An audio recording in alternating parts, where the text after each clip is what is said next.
Hello बच्चों, welcome back to my channel Shashank Edunet classes. तो बच्चों आज हम करने वाले हैं मैक्रो इकोनॉमिक्स का एक चैप्टर का नाम है बच्चों बैलेंस ऑफ पेमेंट। ठीक है, तो आज हम ये यूनिट कंप्लीट करेंगे। सबसे पहले मैं आपको समझाता हूं बच्चों बैलेंस ऑफ पेमेंट का मतलब क्या होता है। देखो सिंपल सी बात मैं आपको बताऊं, बैलेंस ऑफ पेमेंट एक तरीके से आपका एक अकाउंटिंग स्टेटमेंट होता है। वो क्या रिकॉर्ड करता है? वो रिकॉर्ड करता है आपके जो रेजिडेंट हैं, कहां के बच्चों, इंडिया के, जितने भी वो ट्रांजैक्शन करेंगे रेस्ट ऑफ द वर्ल्ड से। किससे बच्चों? रेस्ट ऑफ द वर्ल्ड से। इसको आप बोलेंगे कि भाई साहब ये है आपका बैलेंस ऑफ पेमेंट जो इन ट्रांजैक्शन को रिकॉर्ड करेगा। पढ़ते हैं, balance of payment is an accounting statement. एक अकाउंटिंग स्टेटमेंट होता है that provides a systematic record of all, word note करेंगे बच्चों, इकोनॉमिक ट्रांजैक्शन। किसकी बात करेगा? Economic transaction between resident and rest of the world. That means आप कोई भी एक्सपोर्ट करते हैं, अगर कोई इंडियन रेजिडेंट कोई चीज कोई गुड्स एक्सपोर्ट करता है तो वो बैलेंस ऑफ पेमेंट में रिकॉर्ड होगा। आप कोई इंपोर्ट ऑफ गुड्स करते हैं, सर्विसेज करते हैं, तो वो भी इसका पार्ट बनेगा। दैट मीन्स अगर मैं बहुत सिंपल लैंग्वेज में बोलूंगा आपको, ये होता है बच्चों एक summary statement of all economic transaction between resident and rest of the world. World लिखा है यहाँ पे गिवन पीरियड ऑफ टाइम। ये पीरियड एक दिन का भी हो सकता है, 1 वीक का भी हो सकता है, या 1 मंथ का भी हो सकता है। तो balance of payment means transaction between resident and rest of the world. तो अगर मैं आपसे बोलूं कोई ट्रांजैक्शन रेजिडेंट टू रेजिडेंट होती है, मैं कोई ट्रांजैक्शन करता हूं मोहन से जो इंडिया का ही रेजिडेंट है, तो ये बीओपी में रिकॉर्ड नहीं होगी। सेकंड केस, अगर कोई ट्रांजैक्शन करता है ऑस्ट्रेलिया का कोई रेजिडेंट साउथ अफ्रीका के रेजिडेंट से, तब यहां का रेजिडेंट शामिल नहीं हुआ, इसका मतलब ये ट्रांजैक्शन में रिकॉर्ड नहीं होगी। सिर्फ वो ट्रांजैक्शन रिकॉर्ड होंगी जहां पे एक पार्टी है रेजिडेंट ऑफ इंडिया और दूसरी पार्टी है बच्चों रेस्ट ऑफ द वर्ल्ड। चाहे वो एक्सपोर्ट हो, इंपोर्ट हो, या कोई कैपिटल ट्रांसफर हो, कुछ भी हो सकता है। चलिए अब है बच्चों इकोनॉमिक ट्रांजैक्शंस आप क्या क्या होती हैं। मैंने आपको लास्ट बताया भी कि इकोनॉमिक ट्रांजैक्शन यहां पे क्या है बेटा, एक तरीके से इसका बेस है कि सारे के सारे इकोनॉमिक ट्रांजैक्शन आपको रिकॉर्ड करने हैं। अब इकोनॉमिक ट्रांजैक्शन बच्चों क्या होते हैं? फर्स्ट ट्रांजैक्शन बच्चों देखा आपने विजिबल। दैट मींस जो आपको दिखता है, जिसे आप छू सकते हैं। विजिबल ट्रांजैक्शन मतलब यहां पे होते हैं बच्चों गुड्स। तो किसकी बात कर रहे हैं बच्चों? Physical goods. कोई आप मशीनरी एक्सपोर्ट कर रहे हैं, कोई आप रॉ मटेरियल एक्सपोर्ट कर रहे हैं, कोई फोन आप इंपोर्ट कर रहे हैं, तो ये होगा visible item. These include all type of physical goods which are exported and imported। या तो आप एक्सपोर्ट कर रहे हैं या आप इंपोर्ट कर रहे हैं। किसका पार्ट बनेगा बच्चों? विजिबल आइटम का, और उसे बोलेंगे इकोनॉमिक ट्रांजैक्शन। सेकंड है बच्चों इनविजिबल आइटम। इनविजिबल आइटम का मतलब क्या हुआ बच्चों? यहां पे सर्विसेज, जैसे चार्टर्ड अकाउंट की सर्विसेज। अगर आप यूएस में जाके कोई कंसल्टेंसी देते हैं तो उसको क्या बोलेंगे? क्या मैंने कोई प्रोडक्ट दिया? नहीं दिया। क्या कोई गुड्स मैन्युफैक्चर डिलीवर करे? नहीं करे। सर्विसेज, तो किसी भी तरीके की सर्विसेज, चाहे वो शिपिंग हो, बैंकिंग हो, इंश्योरेंस हो, उन्हें बोलेंगे आप इनविजिबल। वो भी इकोनॉमिक ट्रांजैक्शंस का पार्ट बनेंगे। थर्ड है बच्चों यूनिलैटरल ट्रांसफर। यूनिलैटरल ट्रांसफर क्या होता है बेटे? 1 वे ट्रांसफर। आपने कोई गिफ्ट भेजा, लेट्स से कोई इंडिविजुअल यहां पे रहता है और उसका कोई भाई ब्रदर वो बाहर लेट्स से अमेरिका में शिफ्ट हो गया। अब ध्यान से सुनना, जब अमेरिका शिफ्ट हो गया तो अब वो इंडिया का रेजिडेंट नहीं है। दैट मींस अब जो ट्रांजैक्शन करेंगे, मैंने उसको कोई गिफ्ट भेजा लेट्स से 20,000 रुपीज का, तो वो भी बच्चों इकोनॉमिक ट्रांजैक्शन मानी जाएगी। डन है? सेम तरीके से अगर वो कोई वहां से पैसे मुझे भेजता है, यानी मेरा भाई मेरे मदर फादर को अगर यहां पे कोई पर्सनल रेमिटेंस करता है, वो भी इकोनॉमिक ट्रांजैक्शन माना जाएगा। पढ़ते हैं बच्चों क्या लिखा हुआ है? Unilateral transfer include gifts, personal remittance and other one way transaction. तो वन वे ट्रांजेक्शन होंगे आपके यूनिलैटरल ट्रांसफर। नेक्स्ट है बच्चों कैपिटल ट्रांसफर। अगर कोई यहां का रेजिडेंट यूएस में जाके कोई मकान कोई शॉप खरीदता है उसे बोलेंगे कैपिटल ट्रांसफर, पहला। दूसरा, अगर कोई बाहर का रेजिडेंट यूएस का रेजिडेंट आके दिल्ली में प्रॉपर्टी लेता है उसे बोलेंगे कैपिटल ट्रांसफर। अगर कोई यहां का रेजिडेंट बाहर वर्ल्ड बैंक से या किसी और बैंक से लोन लेता है तो वो भी होगा कैपिटल ट्रांसफर। क्यों? बोरोइंग्स आ गया। क्या आ गया बच्चों? तो पढ़ेंगे capital transfer relate to the capital receipt through borrowings और सेल ऑफ एसेट्स, यानी लोन ले लिया आपने, कोई प्रॉपर्टी सेल कर दी, और कैपिटल पेमेंट। कैपिटल पेमेंट क्या होगी बेटा? परचेज कर लिया आपने एसेट्स या आपने कोई कैपिटल की रीपेमेंट करी। इसका मतलब बच्चों, पहला जब आप बात करेंगे बैलेंस ऑफ पेमेंट की, यहां पे आएगा रेजिडेंट और रेस्ट ऑफ द वर्ल्ड, ठीक है। सारे के सारे इकोनॉमिक ट्रांजैक्शन।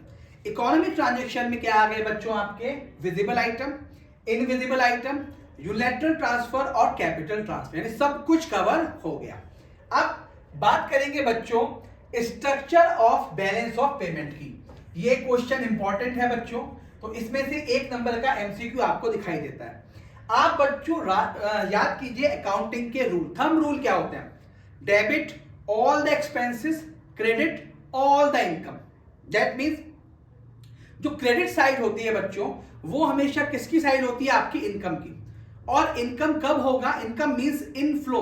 जब आप बात करेंगे बैलेंस ऑफ पेमेंट की तो यहां पे इनफ्लो पढ़ेंगे बच्चों। 2 साइड्स होती हैं, first is credit side, second is debit side. जो आपकी क्रेडिट साइड होगी उसमें सारे के सारे इनफ्लो और सारे के सारे सोर्सेज ऑफ फॉरेन एक्सचेंज, यानी सिंपल तरीका, क्रेडिट साइड का मतलब हो गया बच्चों इनफ्लो, ठीक है। और ये बात करता है आने की, यानी पैसे आने की। जब आप एक्सपोर्ट करेंगे पैसे आएंगे, क्रेडिट साइड बुक करेंगे। जब आप इंपोर्ट करेंगे कहां आएगा? Debit side. और ये बात करेगा बच्चों जाने की, किसकी? आउटफ्लो या uses of foreign exchange. Simple तरीका इन इकोनॉमिक्स है। अगर सिंपल इसको मैं रैप अप करूं यहां से, क्रेडिट और डेबिट साइड, तो जब आप बात करेंगे बच्चों क्रेडिट साइड की तो यहां पे सारा का सारा इनफ्लो होगा। जब आप बात करेंगे डेबिट साइड की तो यह सारा का सारा आउटफ्लो होगा। किस रूल से? इस रूल से सर, डेबिट ऑल एक्सपेंसेस यानी आपका आउटफ्लो, और क्रेडिट ऑल इनकम। यहां एक्सपेंसेस को आपने बोला आउटफ्लो, ठीक है, और इनकम को क्या बोला बच्चों आपने? इनकम को बोला आपने इनफ्लो। डन। अब किसी केस में बैलेंस बीओपी, देखो बीओपी से ध्यान सुनना, what is balance BOP?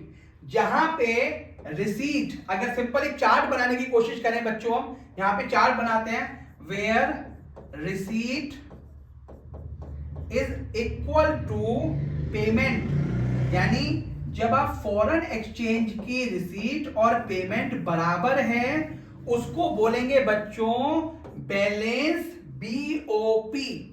Second, surplus. Surplus का मतलब होता है इकोनॉमी के कॉन्टेक्स्ट में प्रॉफिट। प्रॉफिट कब होगा बच्चों? सेकेंड केस, जब आपकी रिसीट ज्यादा है और पेमेंट कम है तो क्या होगा? आपका सरप्लस। और थर्ड, कब आपका डेफिसिट होगा बेटा? डेफिसिट होगा जब आपकी रिसीट कम है और पेमेंट ज्यादा है। आसान सा तरीका, यानी बीओपी का सबसे पहले आपने स्ट्रक्चर देखा भाई साहब, डेबिट साइड और credit side. Debit side outflow की, क्रेडिट साइड इनफ्लो की। अगर दोनों साइड बराबर हैं बैलेंस बीओपी, अगर रिसीट ज्यादा है पेमेंट कम है सरप्लस बीओपी, अगर पेमेंट ज्यादा है रिसीव कम है डेफिसिट बीओपी। क्लियर है बच्चों? लिख के आ जाओगे एग्जाम में। अब पढ़ेंगे बच्चों हम next balance of trade. Trade का मतलब, ज्यादा दिमाग मत लगाना बच्चों, ट्रेड का मतलब हुआ सिर्फ और सिर्फ गुड्स। तो अगर मैं आपको दिखाऊं इकोनॉमिक ट्रांजैक्शन, इकोनॉमिक ट्रांजैक्शन में केवल ये विजिबल आइटम था, विजिबल आइटम का मतलब था गुड्स। तो बैलेंस ऑफ ट्रेड में सिर्फ और सिर्फ कौन सी चीजें आएंगी बेटे? सिर्फ और सिर्फ आएंगी विजिबल। बैलेंस ऑफ ट्रेड पढ़ेंगे, refers to difference between amount of export and import of invisible item. आपको निकालना है बैलेंस ऑफ ट्रेड। सिंपल सा तरीका, आप कब बैलेंस निकालते हो? सारा का सारा एक्सपोर्ट। एक्सपोर्ट क्या होता है बच्चों? इनफ्लो। और इंपोर्ट क्या होता है बेटा?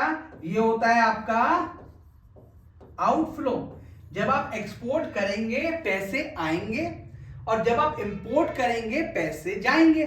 इसका मतलब balance of trade is equal to export of goods minus import of goods. अब इसमें दो चीजें आएंगी बेटा, सरप्लस बीओटी और डेफिसिट बीओपी। दिमाग नहीं लगाना आपको, अभी भी बताया था। जहां पे बच्चों एक्सपोर्ट ज्यादा है, export is greater than import. हाँ जी, एक्सपोर्ट क्या होता है? इनकम पीछे करके आए थे बेटा सेम। अगर एक्सपोर्ट ज्यादा है, इंपोर्ट कम है, सरप्लस बीओटी। अगर एक्सपोर्ट हो गया कम, यानी इनफ्लो हो नहीं रहे, और आपके आउटफ्लो ज्यादा है, दैट मीन एक्सपोर्ट ज्यादा है, तो ये क्या बन गया बेटा? ये बन गया डेफिसिट। और इस केस में क्या बन गया बेटे? सरप्लस। Clear sir? अभी तक हमने पढ़ा कि बीओपी में चार चीजें कवर होती हैं। अब बीओटी में जो फर्स्ट पार्ट था उसको रखा, बाकी सारा हट गया। डन? चलिए जी, नेक्स्ट पढ़ेंगे बच्चों, what is the difference between BOT, यानी ये बात किसकी कर रहा है? ट्रेड। और ये बात किसकी कर रहा है? Balance of payment. इन दोनों में डिफरेंस क्या है? आपको ऑलरेडी दोनों चीज कराई हैं, एक बार फिर से पढ़ते हैं। जब आप बात करेंगे बीओटी की, तो बीओटी क्या होता है? डिफरेंस। किसका डिफरेंस होता है बच्चों? एक्सपोर्ट का और इंपोर्ट का। और कौन से गुड्स होते हैं ये? विजिबल, यानी गुड्स की बात कर रहा है। जब आप बात करेंगे बैलेंस ऑफ पेमेंट की, ये क्या होता है बच्चों? इससे अकाउंटिंग स्टेटमेंट, सिस्टमैटिक रिकॉर्ड रखता है, और इकोनॉमिक ट्रांजेक्शन। कौन कौन से ट्रांजेक्शन बेटा? Between resident and rest of the world, पढ़ाया था आपको। Second, components. यहां पे सिर्फ और सिर्फ क्या आएंगे बच्चों? Visible item. और वहां पे विजिबल भी आएंगे, इनविजिबल भी आएंगे, यूनिटरी ट्रांसफर भी आएंगे, और कैपिटल रिसीट भी आएंगे। ये ऑलरेडी हमने डेफिनेशन में कवर करा था। नेक्स्ट करते हैं बच्चों इसी का थर्ड, जो बीओटी होता है वो केवल बात करता है सिर्फ और सिर्फ किसकी बेटे? गुड्स की। इसका मतलब यहां पे कैपिटल ट्रांजैक्शन नहीं आते, लेकिन वहां पे कैपिटल नेचर आता है। अगर आपको याद हो बेटा, तो हमने जब करा था ये फोर्थ इकोनॉमिक ट्रांजैक्शन, यहां पे लिखा था capital transfer.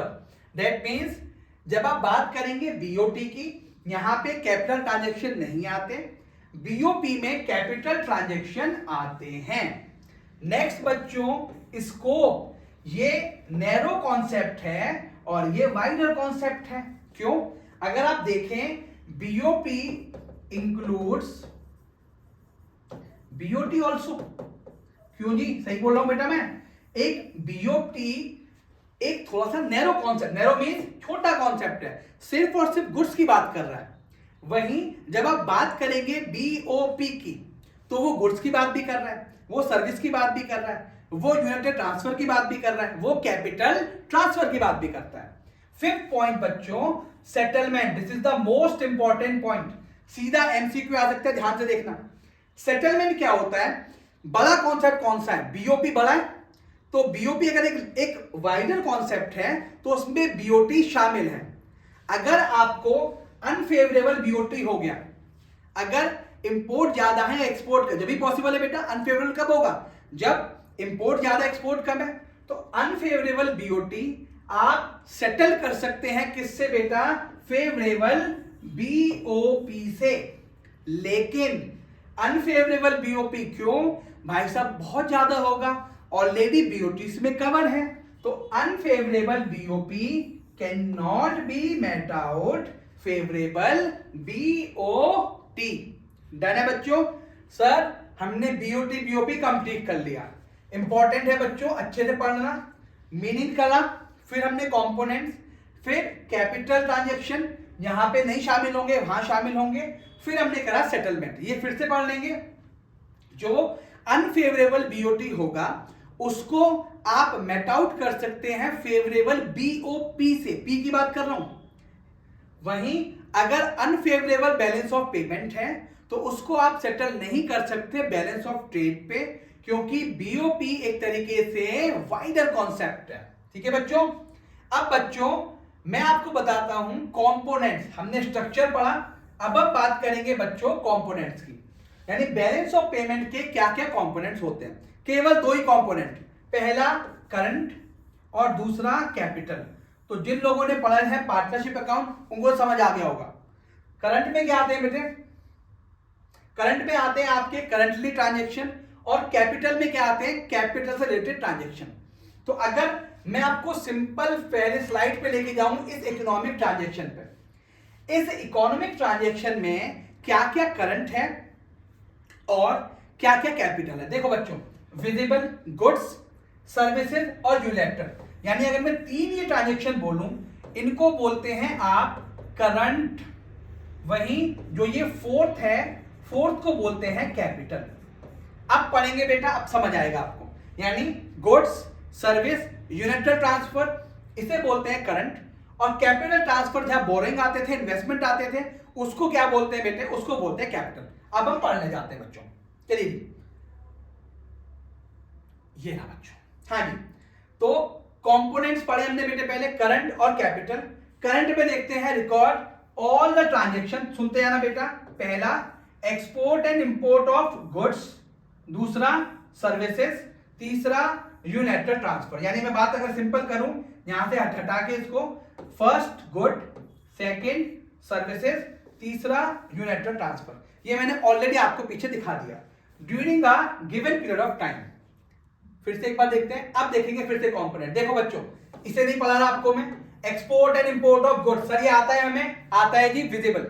Second export and import of services, ये क्या आता है आपको, हाँ जी आता है, इसे बोलते हैं इनविजिबल। थर्ड यूनिलेटरल ट्रांसफर, यानी जिसे आप बोलते थे बेटे वन वे ट्रांसफर, चाहे वो गिफ्ट हो, डोनेशन हो, पर्सनल रेमिटेंस हो या वन वे ट्रांसफर हो, उनको क्या बोलते हैं बेटे, यूनिलेटरल ट्रांसफर। ये किसका पार्ट है, करंट का।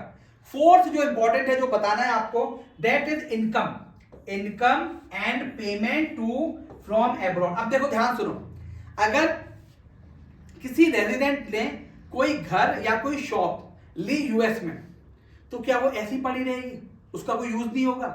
लेट्स से उसने वो किराए पे उठा दी, रेंट पे उठा दी, कोई रेंटल इनकम थी, तो रेंटल इनकम से जो उसको इंटरेस्ट मिलेगा या रेंटल इनकम से जो रेंट की इनकम आएगी, तो उसको बोलेंगे आप करंट, क्योंकि करंट में करंट की बात करता है, यानी करंट जो प्रॉफिट लॉस हुआ।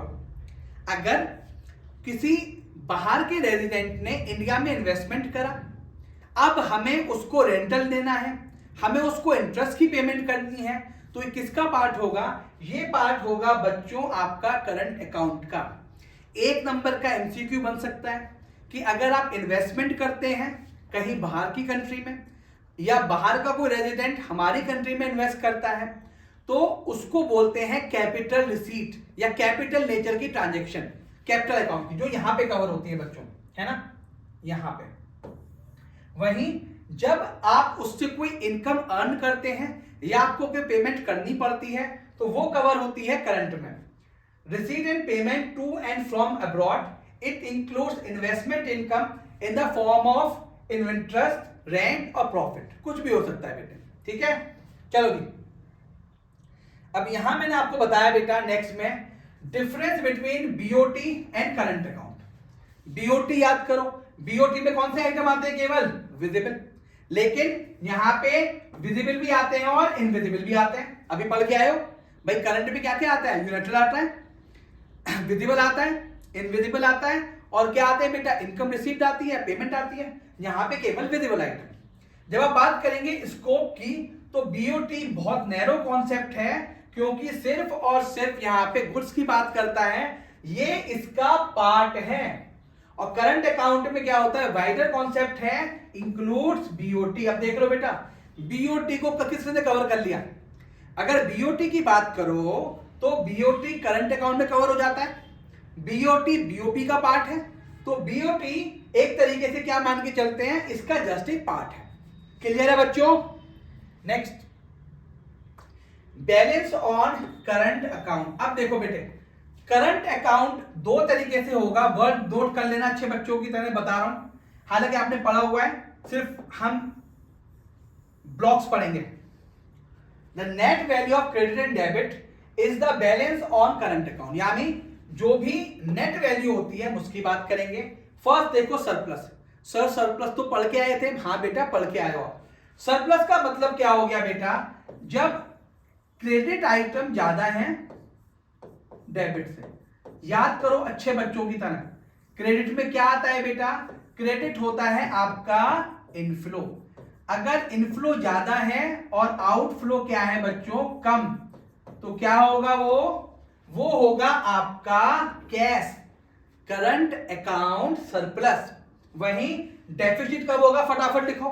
डेफिसिट के केस में डेबिट ज्यादा होगा और क्रेडिट क्या बन जाएगा बेटा आपका, करंट अकाउंट डेफिसिट। ज्यादा नहीं पढ़ते बेटा, सिंपल कॉन्सेप्ट। किसी भी केस में एक्सपोर्ट ज्यादा है, इंपोर्ट कम है, सरप्लस। क्रेडिट ज्यादा है और डेबिट कम है, सरप्लस। ठीक है, सिंपल तरीका एकदम। इनफ्लो ज्यादा है, आउटफ्लो कम है, तीनों रख लेते बेटे। देखो पहला केस यहां मैं बता रहा हूं आपको, सरप्लस, कंफ्यूज मत करना। सरप्लस के तीन ही केस पॉसिबल हैं। पहला, credit is more than debit, inflow is more than outflow, and export is more than. इन तीनों केसेस के अलावा कोई तीसरा केस ही नहीं है बेटा। तीनों केस कर लिए हमने।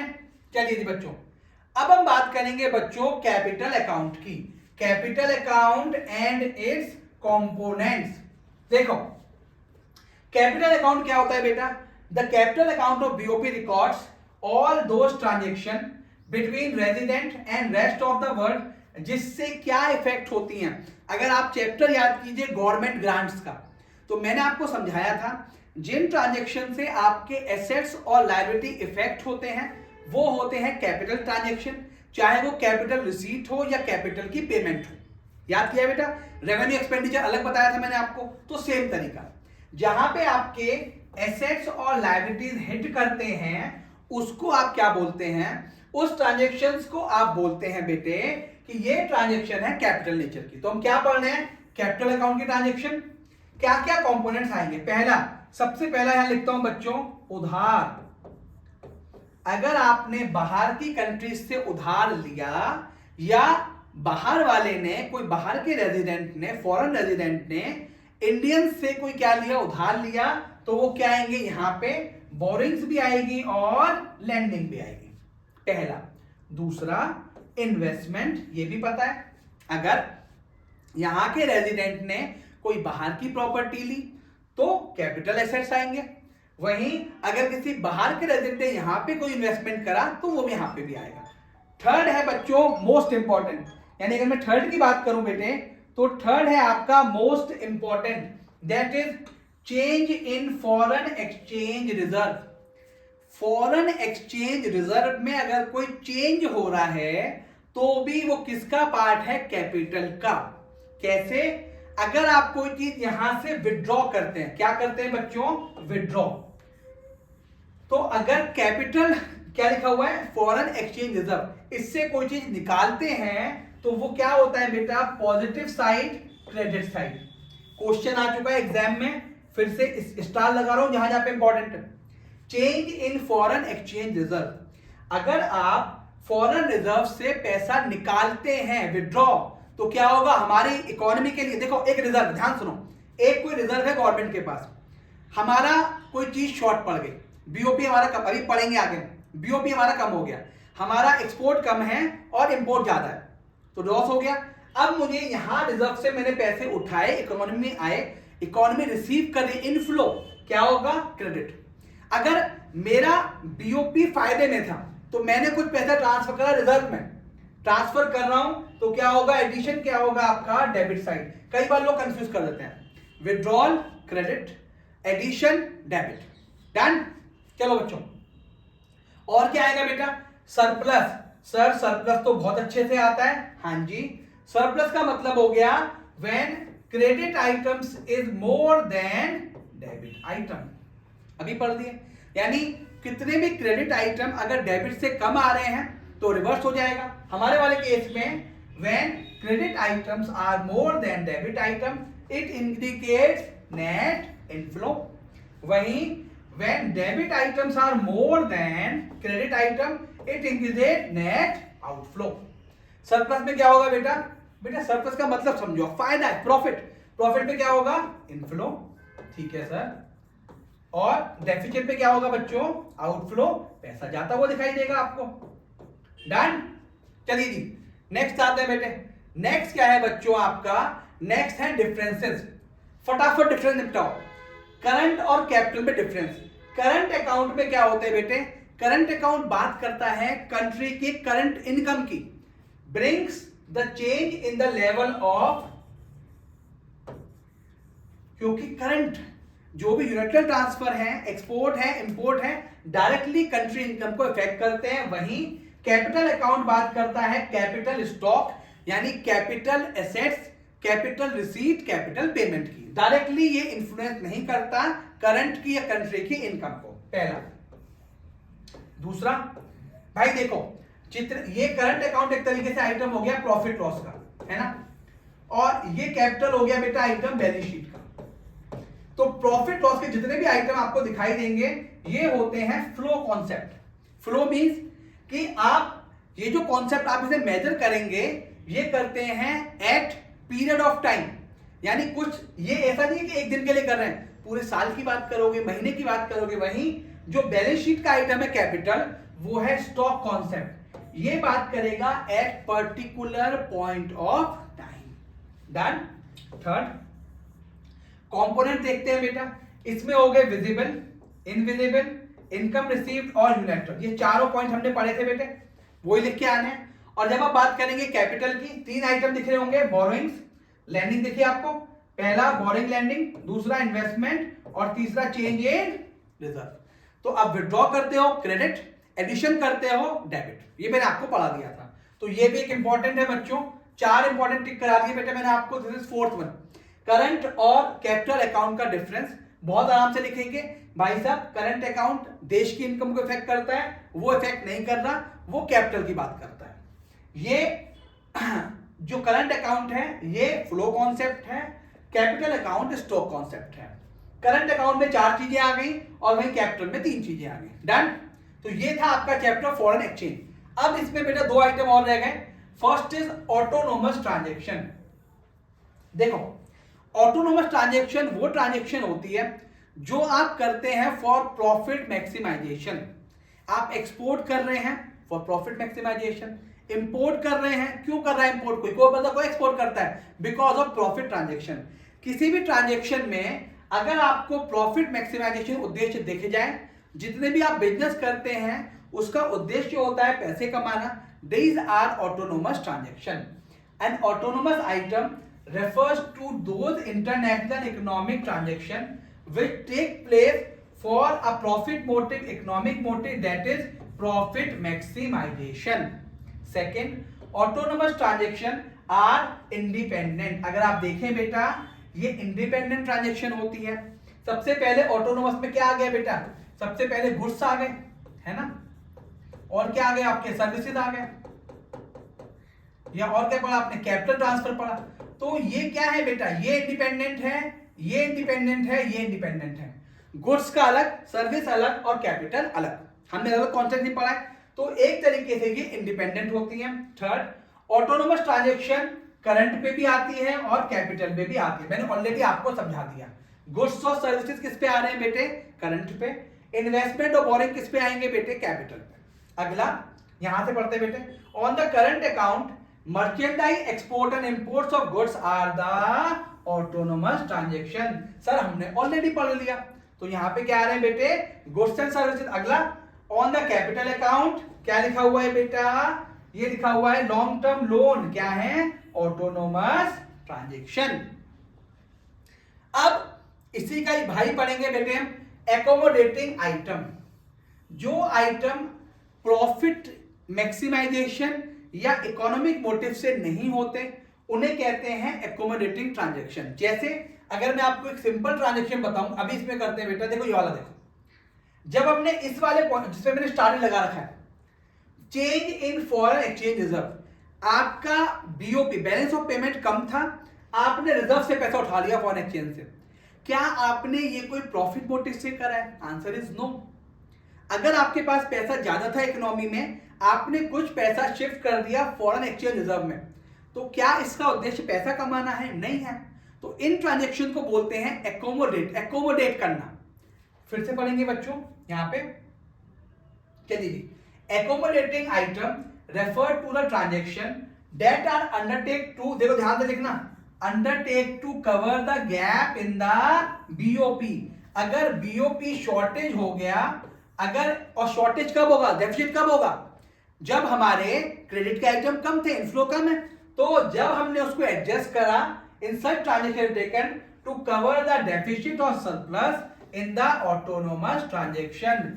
जब आपके ऑटोनोमस ट्रांजैक्शन से डेफिसिट या सरप्लस हुआ और उस गैप को हमने पूरा करा फॉरेन एक्सचेंज रिजर्व से या किसी और तरीके से लोन लेके, तो उसको क्या बोलेंगे बेटे, उसे बोलेंगे accommodating transaction. For example, if there is a current account deficit, current account में डेफिसिट है in BOP, this deficit is settle.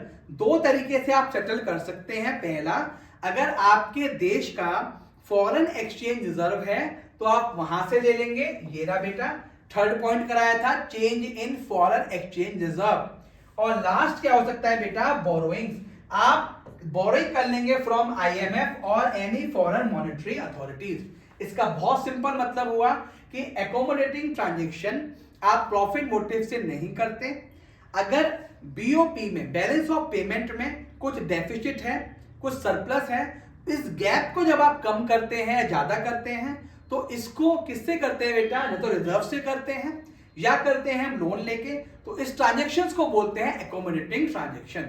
अब इसका difference, this is the fifth important point, what is the difference between autonomous and accommodating transaction. देखो पहला आपको आता है, autonomous item क्या होते हैं बेटे, जो होते हैं प्रॉफिट मैक्सिमाइजेशन से, और ये कवर गैप करते हैं बीओपी का। ये पॉइंट आपको लिख के आना अच्छे बच्चे की तरह, यानी जब आप ऑटोनोमस की बात करते हैं तो ये प्रॉफिट मैक्सिमाइजेशन करता है, जब आप बात करते हैं एकोमोडेटिंग की तो ये करता है cover the gap in BOP. ये आपको आता है फर्स्ट पॉइंट। सेकंड बेटा, बीओपी ऑलरेडी बता दिया, जो ऑटोनोमस होता है वो होता है इंडिपेंडेंट, और ये क्या होता है बेटा, ये बीओपी को मेंटेन करता है। अगर आपको लगा कि जो मेरा बीओपी था उसमें 1000 करोड़ का डेफिसिट आ रहा है ना बेटा, 1000 करोड़ का डेफिसिट, तो ये कहां से कवर करोगे बेटा, इसको कवर करने के लिए जो काम कर रहे हैं वो है एकोमोडेटिंग। तो ये इंडिपेंडेंट है और वो बीओपी को मेंटेन करता है। थर्ड बच्चों, जब आप बात करेंगे ऑटोनोमस की तो यहां पे कैपिटल भी आएगा और करंट भी आएगा, लेकिन वहां केवल बात होती है बोरिंग्स की, चेंज इन एफसीआर की, फॉरेन करेंसी रिजर्व की, तो ये केवल कैपिटल अकाउंट की ही बात करेगा। Fourth but not the least, exam में सीधा आया हुआ है, the difference between above line items and below line items. तो जो ये ऑटोनोमस ट्रांजैक्शन होते हैं ये होते हैं above line, also known as above line items. वहीं जो एकोमोडेटिंग होते हैं ये ना जाने जाते हैं बेटे below the line items. Done है, तो चारों चीजें ऑटोनोमस अच्छे से पढ़ेंगे भाई साहब। ऑटोनोमस में क्या हो रहा है बेटा, प्रॉफिट मैक्सिमाइजेशन, एकोमोडेटिंग में क्या हो रहा है बेटा, कवर द गैप। जो ऑटोनोमस है ये इंडिपेंडेंट है और एकोमोडेटिंग मेंटेन कर रहा है बीओपी को। वहीं ऑटोनोमस में कैपिटल और करंट दोनों चीजें आती हैं, एकोमोडेटिव में केवल कैपिटल आता है।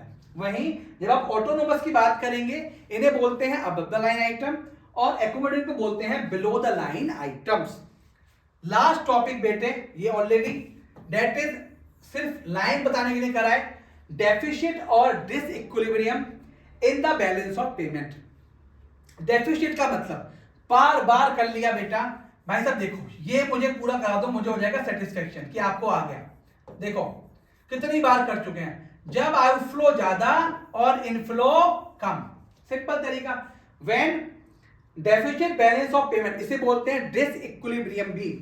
Deficient in the balance of payment arises when inflow on account of autonomous transaction are less than total outflow. वहीं इन रिवर्स, अगर रिवर्स केस हो गया आपका आउटफ्लो और ये इनफ्लो, है ना बेटा। अब ये ऐसे यहां पे घुमा दो, अगर ये इनफ्लो ज्यादा है आउटफ्लो कम है तो बन जाएगा आपका सरप्लस बीओटी या सरप्लस डिसइक्विलिब्रियम। ठीक है बेटे। तो सिंपल तरीका, डेफिसिट को ही बोलते हैं डिसइक्विलिब्रियम, जो यहां पे लिखा हुआ है। अगर इनफ्लो ज्यादा है आउटफ्लो कम है, इनफ्लो ज्यादा है सरप्लस, और अगर आउटफ्लो ज्यादा है और इनफ्लो कम है वो है आपका डेफिशिएंट। ये था बेटा आपका चैप्टर नंबर बुक का आपके balance of payment. I hope ये चैप्टर आपको समझ आया होगा बेटा। एग्जाम की तैयारी लगातार बच्चों करते जाइए आप। 2 दिन दूर बचे हैं अपने एग्जाम से, फटाफट इसको निपटाइए, फिर हम करेंगे बेटा नेक्स्ट क्लास में फॉरेन एक्सचेंज रेट। चलिए बच्चों, थैंक यू बच्चों।